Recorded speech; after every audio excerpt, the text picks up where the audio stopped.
ఏ సమస్య వచ్చినా కూడా ఈరోజు చంద్రబాబు నాయుడు ఎలాగూ చెయ్యడు అని చంద్రబాబు నాయుడిని ఎవరు కలవడంలా. ఆయన ఎలాగో కలిసినా వేస్టే, ఆయన ఎలాగూ చెయ్యడని ప్రజలకు కూడా బాగా అర్థమైపోయింది. చంద్రబాబు నాయుడు ప్రభుత్వం ఇక పోతా ఉంది. గట్టిగా కళ్ళు మూసుకుంటే మరో 3 సంవత్సరాలలో చంద్రబాబు నాయుడు ఎగిరిపోతాడు. మళ్ళా వచ్చేది వైఎస్ఆర్ కాంగ్రెస్ పార్టీ అని చెప్పి వైఎస్ఆర్ కాంగ్రెస్ పార్టీ తలుపు తడుతూ ఉన్నారు. వాళ్ళకు జరిగిన సమస్యల గురించి చెప్తా ఉన్నారు.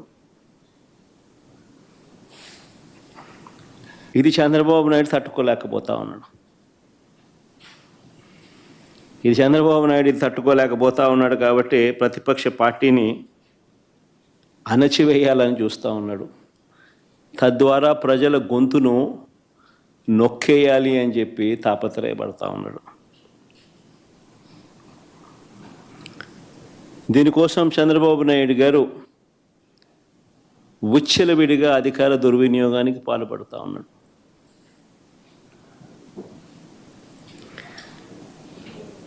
గతంలో పోలీసులు ఎలా ఉండేవాళ్ళు మా ప్రభుత్వ హయాంలో అని అంటే అత్యుత్తమ పనితీరుతో, గతంలో పోలీసులు మా హయాంలో అత్యుత్తమ పనితీరుతో, సంస్కరణలతో, పీపుల్ ఫ్రెండ్లీ పోలీసింగ్తో తలెత్తుకొని పోలీసులు పనిచేసే పరిస్థితులు గతంలో ఉండేటివి. స్పందన అనే కార్యక్రమం ఉండేది. ఆ స్పందన అనే కార్యక్రమంలో వైఎస్ఆర్ కాంగ్రెస్ పార్టీకి సంబంధించిన వాళ్ళ సమస్యల కన్నా తెలుగుదేశం పార్టీ వారికి సంబంధించిన సమస్యలు ఎక్కువగా పోలీసులు సాల్వ్ చేసేవాళ్ళు, కలెక్టర్లు సాల్వ్ చేసేవాళ్ళు. ఆ రకంగా ఎక్కడా కూడా వివక్ష అనేది చూపకుండా ఎవరికి ఏ సమస్య వచ్చినా కూడా పోలీసింగ్ అనేది కానీ సమస్యలు సాల్వ్ చేయడం కానీ తలెత్తుకొని చేసే పరిస్థితులు గతంలో ఉండేటివి అధికారులకి. ఈరోజు ఆ అధికారుల పరిస్థితి ఏమిటి అని అంటే చంద్రబాబు నాయుడు గారి మాట ఏ పోలీస్ అధికారైనా కూడా వినకపోతే వాళ్ళ పరిస్థితి ఏమిటి అని అంటే డీజీ స్థాయిలో ఉన్న అధికారి సైతం, పిఎస్ఆర్ ఆంజనేయులు డీజీ స్థాయి అధికారి, ఈయన మాట వినకపోతే తప్పుడు కేసులు పెట్టి అరెస్ట్ చేశారు. మరో డీజీ స్థాయి అధికారి సునీల్ కుమార్ను, మరో అడిషనల్ డీజీ సంజయ్ను, దళిత ఆఫీసర్లు వీళ్ళంతా, ఇంకొక బీసీ ఆఫీసర్ ఐజీ కాంతి రాణా టాటాను, డిఐజీ ఎస్సీ అధికారి విశాల్ గొన్ని, వీరందరిపై తప్పుడు కేసులు పెట్టి సస్పెండ్ చేయించారు. ఎందరో ఎస్పీ స్థాయి అధికారులపై తప్పుడు కేసులు పెట్టి విచారణ పేరుతో వేధిస్తూ ఉన్నారు. వీరు కాక 4 నాన్ క్యాడర్ ఎస్పీలు, ఒక కమాండెంట్ స్థాయి అధికారి, 22 మంది అడిషనల్ ఎస్పీలు, 55 మంది డిఎస్పీలకు పోస్టింగులు లేవు.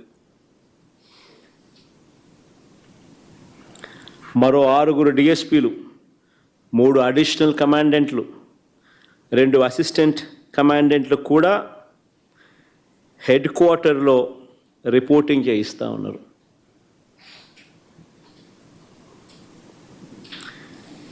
ఎనిమిది మంది డిఎస్పీలు సస్పెండ్. వీరు కాక మరో 80 నుంచి 100 మంది ఇన్స్పెక్టర్లు, 100 మంది కానిస్టేబుళ్ళు విఆర్లో ఉన్నారు. చంద్రబాబు నాయుడు గారి మాట ఎవరైతే వినరో వారి పరిస్థితి ఇది. రాష్ట్రంలో ఎంతటి దుర్మార్గపు పాలన నడుస్తూ ఉంది అని చెప్పడానికి ఇవన్నీ కూడా ఉదాహరణలు. కేవలం తన మోచేతి నీళ్లు తాగే అధికారాన్ని మాత్రమే తాను పెట్టుకొని వాళ్ళను కరప్షన్లో భాగస్వాములను చేసుకుని ఈరోజు రాష్ట్రంలో పరిస్థితి ఏమిటి అని అంటే డిఐజీ అనేవాడు మాఫియా డాన్. ఆ జోన్కు ఆయన కింద సిఐలు, ఓ డిఎస్పి, అదే ఆయన ఆర్మీ. ఆ నియోజకవర్గంలో జరిగే ఇసుక కానీ, నియోజకవర్గంలో జరిగే మద్యం కానీ, ఆ మద్యం బెల్ట్ షాపులు నిర్వహించాలన్నా దాని పర్మిషన్ కానీ, ఆ నియోజకవర్గ స్థాయిలో ఏ పరిశ్రమ నడవాలన్నా కూడా ఎమ్మెల్యేకి ఇచ్చే కప్పం దాకా, ఆ నియోజకవర్గంలో పేకాట క్లబ్బులు నడిపే విషయంలో కానీ, ఏ విషయంలోనైనా కానీ డిఐజీలు ఆధ్వర్యంలో సిఐలు డబ్బులు కలెక్ట్ చేస్తారు. వీళ్ళు ఎమ్మెల్యేలకు ఇస్తా ఉన్నారు రివర్స్.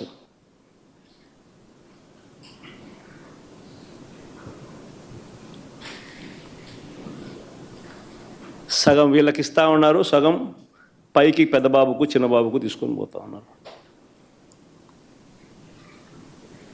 డిఐజీలతో నడిపిస్తూ ఉన్నారు కలెక్షన్ కార్యక్రమాన్ని.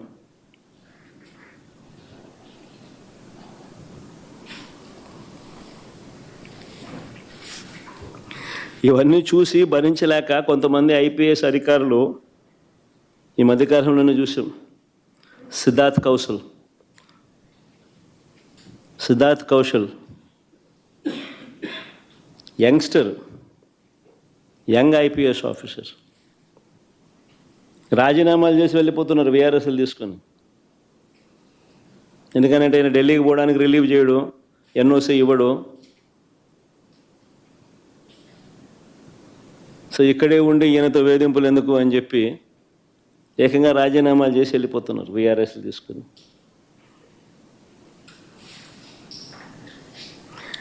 ఏ ప్రభుత్వమైనా గట్టిగా పని చేస్తే, ఏ ప్రభుత్వంలో అయినా పోలీసు వ్యవస్థ అన్నది గట్టిగా ఉంటే నేరాలు చేసేవాళ్ళు రాష్ట్రం వదిలిపెట్టి వెళ్ళిపోతారు.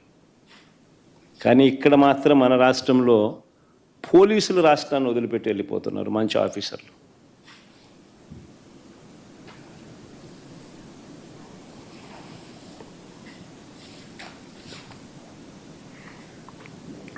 నేను అడుగుతా ఉన్నా, చంద్రబాబు నాయుడు గారు ఇన్ని సంవత్సరాలు 45 ఏళ్ళ ఇండస్ట్రీ అంటాడు, ఇన్ని సంవత్సరాల రాజకీయ జీవితం అంటాడు. నేను అడుగుతా ఉన్నా, చంద్రబాబు నాయుడు గారికి రాజకీయ పార్టీకి మౌలికంగా ఉన్న హక్కులు ఏమిటో చంద్రబాబు నాయుడు గారికి తెలియదా అని అడుగుతా ఉన్నా.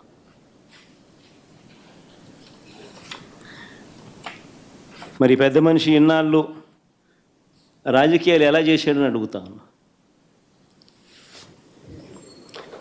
మీటింగులు పెట్టుకోవడము, ప్రజల దగ్గరకు వెళ్ళడము, ప్రజలను చైతన్యవంతులను చేయడము, ఇవన్నీ రాజకీయ పార్టీలకు ఉన్న హక్కులు కావా అని అడుగుతా ఉన్నా.